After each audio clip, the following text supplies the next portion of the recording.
How very much I've Jim Jones. How very much I've tried my best to give you the good life.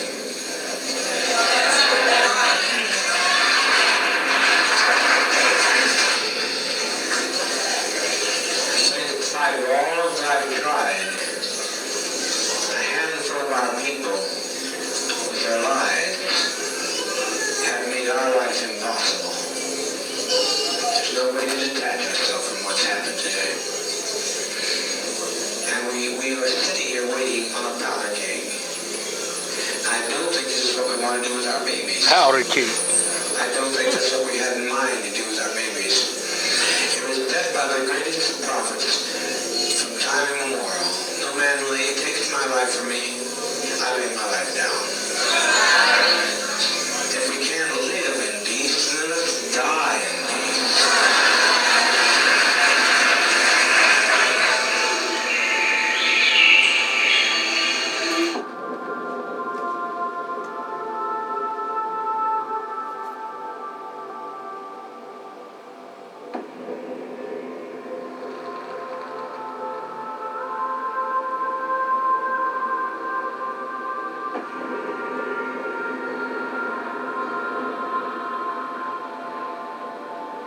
With the echoes of the Summer of Love still resonating through its streets, the entrance to the 1970s symbolized the beginning of a new era for San Francisco.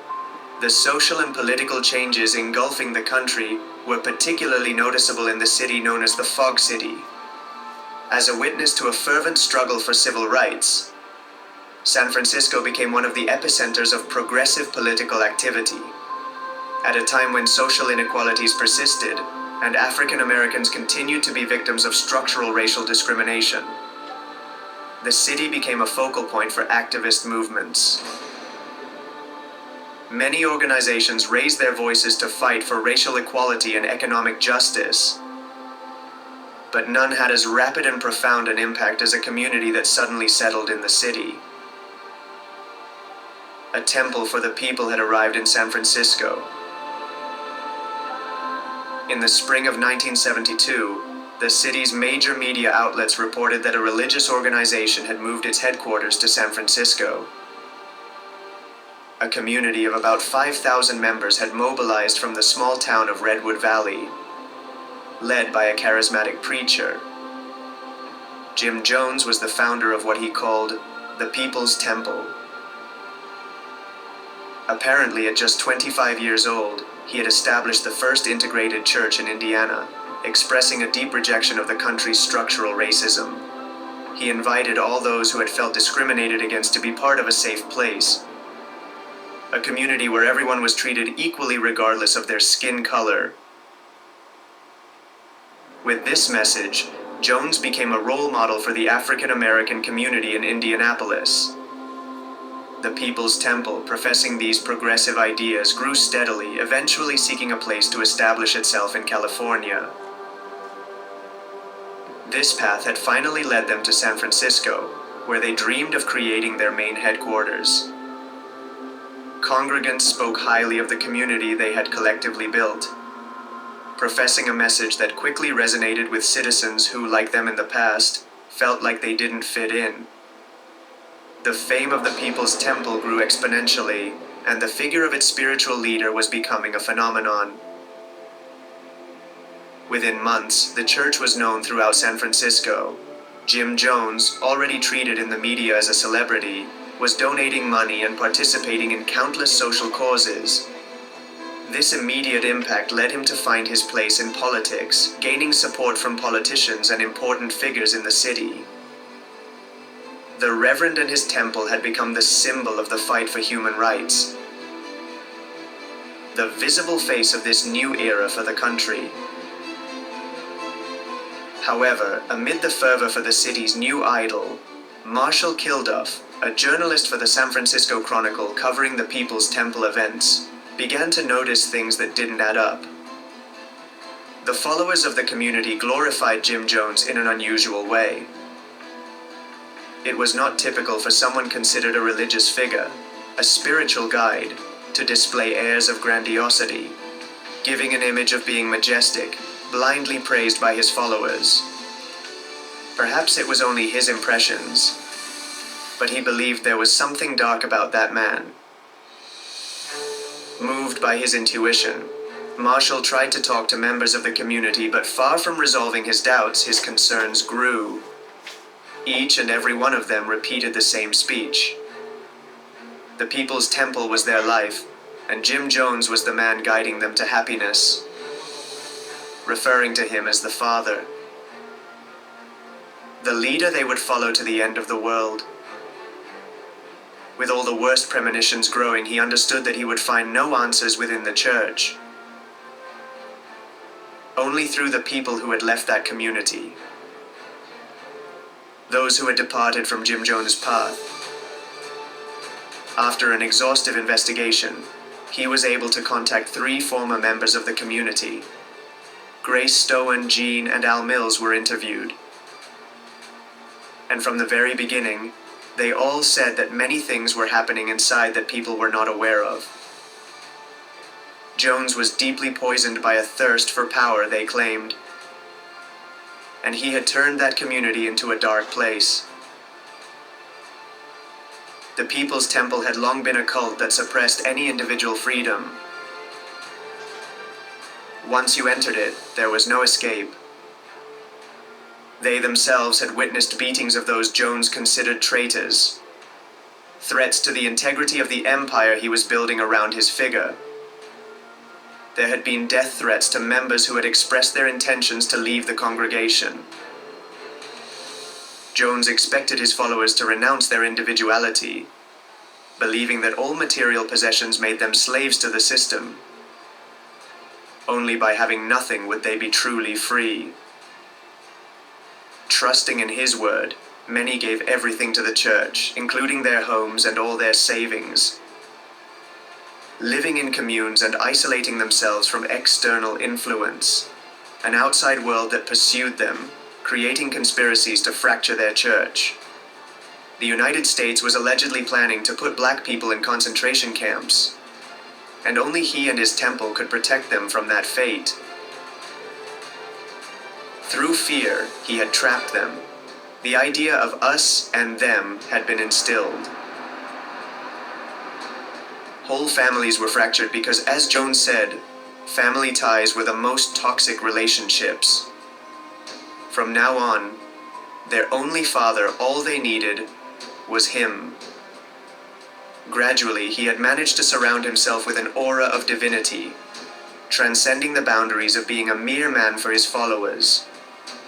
And so, shortly after arriving in California, healings began. The reason they had fled from that community. Jim Jones promised to heal wounds, reverse disabilities, and even eliminate cancers. Healing sessions at the People's Temple became massive events. Witnesses of these false performances where the supposed magic of the Reverend cured the sick. Congregants no longer doubted that their father was a mere mortal. Healings were the tool to achieve blind belief in him. And to all those who obviously did not heal, he made them believe it was their fault, that they could not be cured because they did not trust him enough or were not as devoted to his church as they should be. It didn't take long before he started referring to himself as a god and wearing dark glasses. Despite using them to hide the emaciated look of his eyes due to drug use, he claimed they were to prevent them from being burned by the divine power emanating from within him. The last thing they had experienced before fleeing from an increasingly dark place was Jim Jones's word of leading his people to what he called the Promised Land. And they knew that those who stayed would follow him wherever necessary, regardless of the end of the path. The 3 warned Marshall that he had to distance himself from all that if Jones found out what he was investigating, his life could be in danger.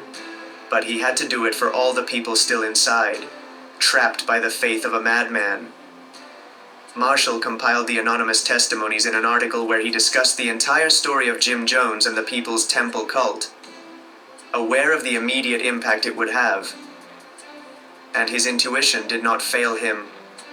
When he published the Chronicle on August 1st, 1977, a media storm erupted in the city of San Francisco.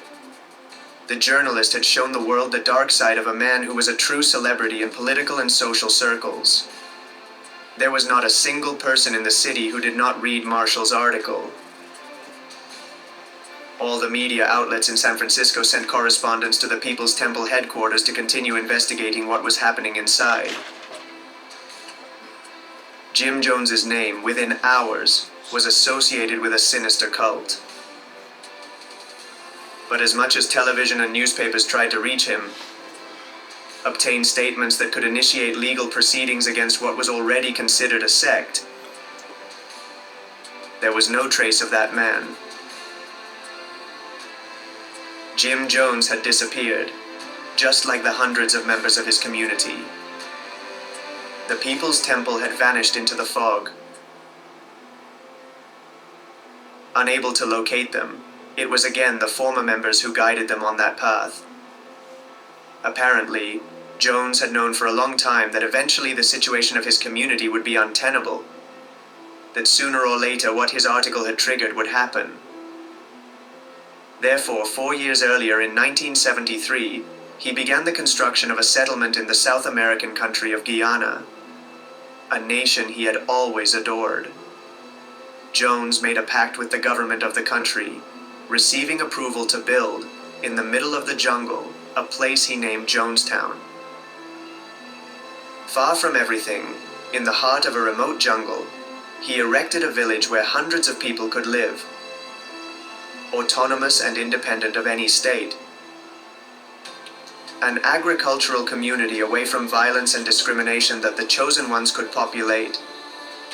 A place Jones referred to as the Promised Land. They were convinced that, fearing the collapse of the empire he had raised after the media storm, Jim had ordered an exodus to Jonestown. He and all his followers had hidden in the depths of the jungle, a realm where he would be free to do whatever he pleased. You want to make this video your phone's wallpaper? All you gotta do is upload the video to TikTok, And later, all those intuitions materialized when the relatives of the members received letters from Guyana, all saying that they were happier than ever, that Jonestown was their new home.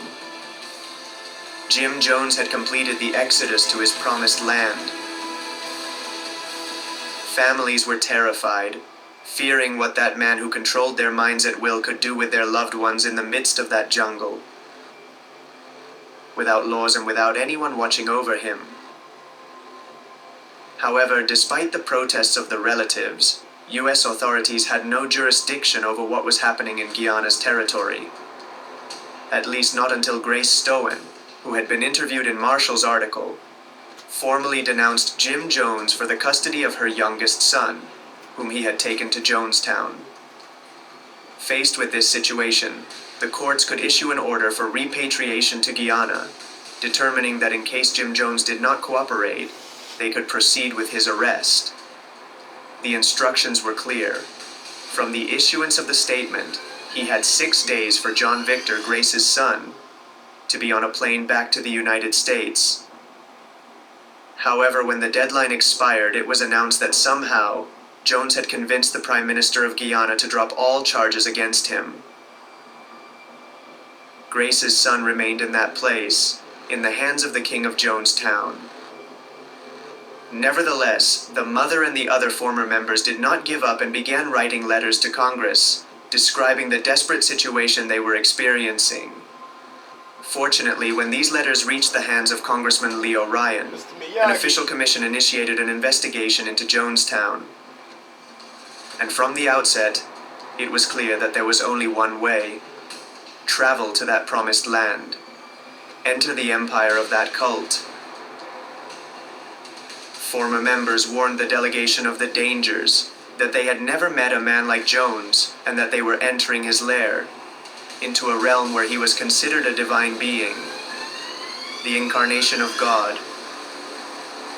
Ignoring the warnings, on November 14, 1978, Ryan and a team of journalists flew to Georgetown, the capital of Guyana. Once there, they managed to communicate with Jones, who, after 3 days of negotiations and initial refusals, eventually agreed to allow the expedition to visit the village. Thus, on Friday the 17th, the delegation was able to fly over the jungle, and hours later, in the middle of nowhere, in the heart of the jungle, see how that place rose. They had arrived in Jonestown. Sirens from a deafening loudspeaker alerted of their arrival. Outsiders in their promised land. As soon as they landed, several people from the village came out to meet them. Ryan told them that they had only come to make sure they were okay, that no American citizen had health problems in that place. Immediately, as if following orders, they conducted a visit through the community. Hundreds of people were living, developing their entire lives in the middle of a dense jungle. Hundreds of kilometers from any other human community. Isolation was absolute.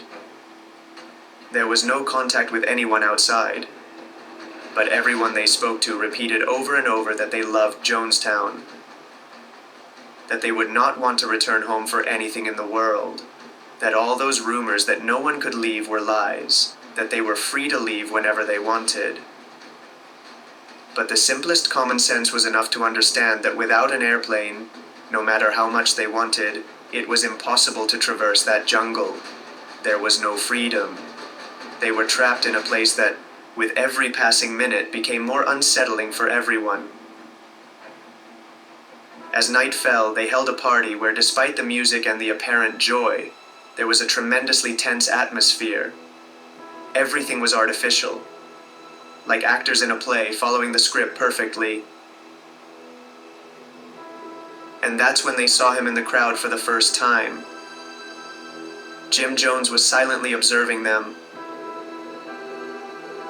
The hours passed and the nervousness persisted, until suddenly Ryan felt someone touch his arm.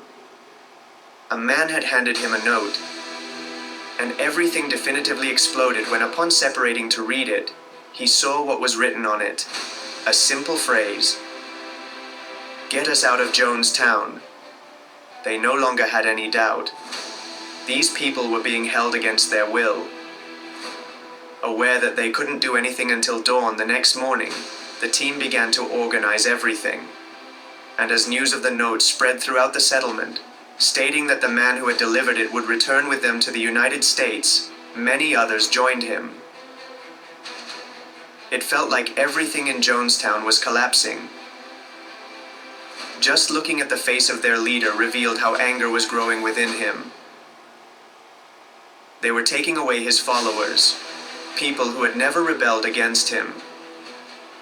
They were fleeing from his promised land. Amidst this atmosphere of unbearable tension, the team boarded trucks with the people who wanted to leave Jonestown, heading to the Port Kaituma, where 2 planes were waiting for them. Crossing a path that seemed endless, the convoy finally reached the airstrip. They were about to leave that place forever. But as passengers were boarding, a tractor from Jonestown appeared from between the trees, settling in the middle of the runway. On board, 8 men, all of them armed. Something strange was happening, and before they could react, in the midst of the sepulchral silence in that jungle, everything erupted. A deafening noise, and suddenly, everything went dark. Minutes later, alerted by what they immediately identified as gunfire, residents of a nearby village traveled to the airstrip, only to find 5 lifeless bodies, including that of Leo Ryan, and dozens of wounded. They had been shot by Jonestown members. News of the massacre at the airport reached the capital of Guyana that same night, triggering a military operation to find those responsible. Army officials traveled to the heart of the jungle, reaching the outskirts of the village early in the morning, prepared to attack. Navigating through the jungle fog, Aware that gunfire could start at any moment, they finally reached Jonestown. But against all odds, all they found there was silence. A silence that sent shivers down the spines of men witnessing something for which no one can be prepared. When the fog cleared, hundreds of corpses revealed themselves. Countless lifeless bodies scattered throughout the settlement, but not a single sign of violence, no trace of weapons. All the people lay intact, many of them embracing. And when they found barrels full of cyanide, there was no doubt. They were facing a methodical ritual of death. The citizens of Jonestown had just committed the largest mass suicide in history. As news of what they had just discovered reached the United States, an unprecedented media whirlwind erupted. The images and videos sent by the government of Guyana paralyzed the entire world. Jim Jones had forced the entire population to ingest a lethal dose of cyanide mixed with flavoring. The total death toll, as reported by the Army, was 909 people. Among them, more than 300 children. The Jonestown Massacre dominated headlines and news broadcasts internationally. In the time between the airport shooting and the arrival of the Army, Jones, who was also found dead, had orchestrated the largest known collective suicide. A few days later, the few survivors of the tragedy, who managed to escape and hide in the jungle, arrived at JFK International Airport in New York. Deeply traumatized by what they had witnessed, having just lost loved ones, partners, and even children, they were escorted by FBI agents for questioning. They had to uncover the story behind Jonestown, dive into the depths of that cult, into the mind of its leader, and into the darkness of the People's Temple. Travel to that promised land and the hell created by Jim Jones.